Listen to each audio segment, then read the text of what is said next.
Hi everyone, welcome to Daily Current Affair MCQ. Today is 1st May 2025. मई का महीना start हो गया है ओके और ये 1 मई का है। तो अप्रैल में जो भी हमने करंट अफेयर पढ़ा है उसका कंपाइलेशन आपको अपलोड कर दिया जाएगा पूरे महीने का। तो आपको वहाँ पर इकट्ठे से पूरे महीने का करंट अफेयर मिल जाएगा, वहाँ से आप उसको देख सकते हैं ओके। उसके बाद ये जो सेशन है ये द हिंदू और इंडियन एक्सप्रेस जो न्यूज़पेपर आती है उसमें से जो इम्पोर्टेंट न्यूज़ होते हैं उसको लेकर के यहाँ करंट अफेयर एमसीक्यू करवाया जाता है ओके। तो ये आज का न्यूज़पेपर के तौर पे है, 1 मई का जो न्यूज़पेपर है उससे क्वेश्चन है। तो आपका पहला क्वेश्चन ये है, which of the following statement are correct in the respect of unorganised worker in the informal sector. कह रहा है कि अनऑर्गेनाइज्ड वर्कर, जैसे कि हमें पता है दो टाइप्स के वर्कर होते हैं, फॉर्मल और इनफॉर्मल, जैसे ऑर्गेनाइज और अनऑर्गेनाइज, ठीक है। तो अनऑर्गेनाइज वर्कर जो इंडिया इनफॉर्मल सेक्टर में है उनको लेकर के पूछ रहा है कि कौन सा स्टेटमेंट आपका करेक्ट है।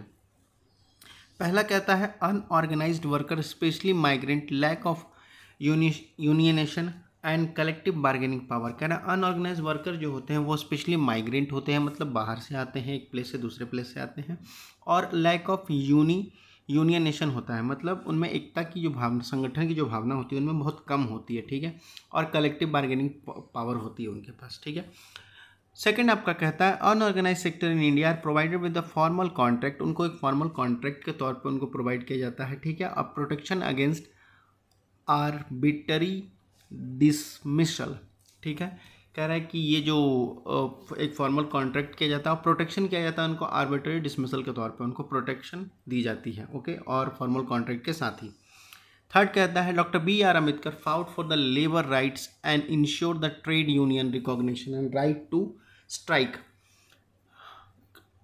डॉक्टर अम्बेडकर जो थे हमारे कॉन्स्टिट्यूशन के, इंडियन कॉन्स्टिट्यूशन को जिनको कहा जाता है ड्राफ्टिंग के मेंबर थे वो, तो जो हमारे अम्बेडकर जी थे उन्होंने क्या किया था, लेबर राइट्स के लिए बहुत संघर्ष और बहुत सारे फाइट की थी उन्होंने, ठीक है। इंश्योर किया था ट्रेड यूनियन रिकॉग्नाइजेशन को, ठीक है, और राइट टू स्ट्राइक का भी मतलब कॉन्स्टिट्यूशनली पावर दी गई थी, ठीक है। तो इसमें से बताओ कौन सा आपका statement unorganised sector, unorganised worker in India's informal sector को लेकर के करेक्ट है, बताओ। So the correct option is, आपका स्टेटमेंट फर्स्ट करेक्ट हो जाएगा और बाकी के जो दोनों स्टेटमेंट हैं ये आपके गलत हो जाएंगे ओके। स्टेटमेंट फर्स्ट केवल सही है तो आपका क्या हो जाएगा, स्टेटमेंट फर्स्ट और नहीं, स्टेटमेंट फर्स्ट भी सही है और आपका स्टेटमेंट सेकंड भी सही है ओके। एक सेकेंड,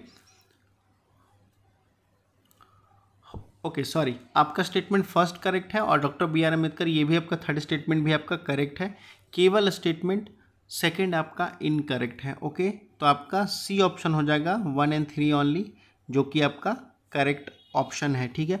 अब देखो ये जो स्टेटमेंट फर्स्ट है ये करेक्ट कैसे है, देखो जो हमारे इनफॉर्मल सेक्टर जो अनऑर्गेनाइज्ड वर्कर होते हैं वो बेसिकली देखो जो होते हैं आपके छोटे शहरों से बड़े शहरों की ओर आते हैं अपने livelihoods, better education, better livelihood को जीने के लिए और एम्प्लॉयमेंट के लिए और बेटर सैलरी के लिए, ठीक है।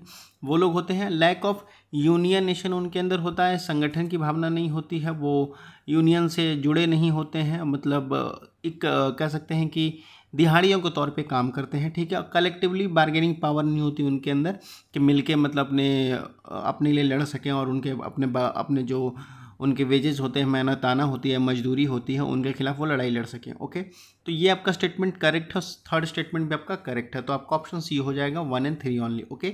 Now move to the next question.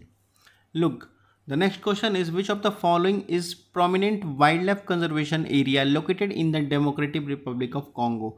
आप लोग कमेंट सेक्शन में बताइएगा तो कॉन्गो की कैपिटल क्या है, कॉन्गो की कैपिटल क्या है, राजधानी क्या है, आप लोग को बताना है। देखो अब क्वेश्चन पे आते हैं तो कह रहा है which of the following is the prominent wildlife conservation area located in democratic Republic of Congo.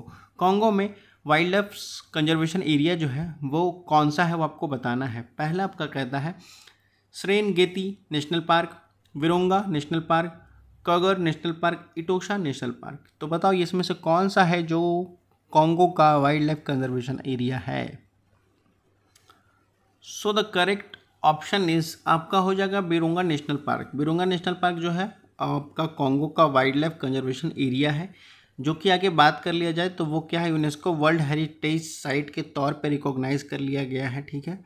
और फेमस है आपको बायोडाइवर्सिटी को लेकर के, और वहाँ क्रिटिकली इंडेंजर्ड स्पीसीज के तौर पे माउंटेन गोरिल्लाज रहते हैं, ठीक है। आपको ये इंपॉर्टेंट होगा, याद रखिएगा, क्रिटिकली इंडेंजर्ड के तौर पे माउंटेन गोरिल्लाज रहते हैं, ओके। तो क्या हो जाएगा आपका करेक्ट ऑप्शन हो जाएगा आपका Virunga national park, B option, okay.